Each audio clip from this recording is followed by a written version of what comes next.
китайцам не принадлежит 100% этого предприятия. Там есть доля, как минимум 15%, которая находится не в их владении, может даже 20%, которая находится не в владении китайцев. Поэтому здесь слово национализация — это такое очень нехорошее слово, которое пугает. Поэтому здесь надо двигаться очень осторожно.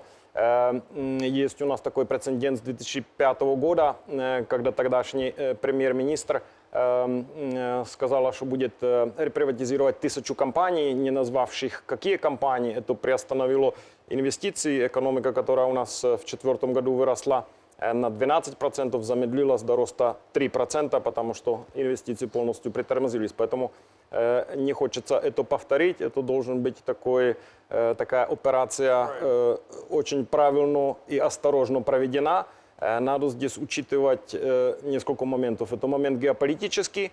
Китай наш самый большой торговый партнер. 14% нашего экспорта идет в Китай, 15% нашего импорта мы получаем с Китая.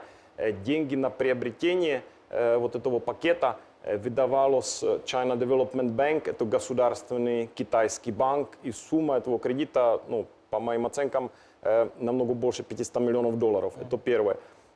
Надо разделить, вы сказали на этом заседании, что будет какая-то компенсация, и здесь надо опять же разделять, потому что, например, некоторые из этих акций, которые сейчас находятся у частных инвесторов, не китайских, они были куплены у фонда гарантирования вкладов на аукционе за месяц до того, когда эти акции были 3 года назад заблокированы, сейчас не обращаются. Ну и что тоже очень важно, это рабочие места. Вы же знаете, что в Запорожье это работодатель номер 1, там работает больше 20 тысяч людей, это один из топ-20 работодателей в Украине.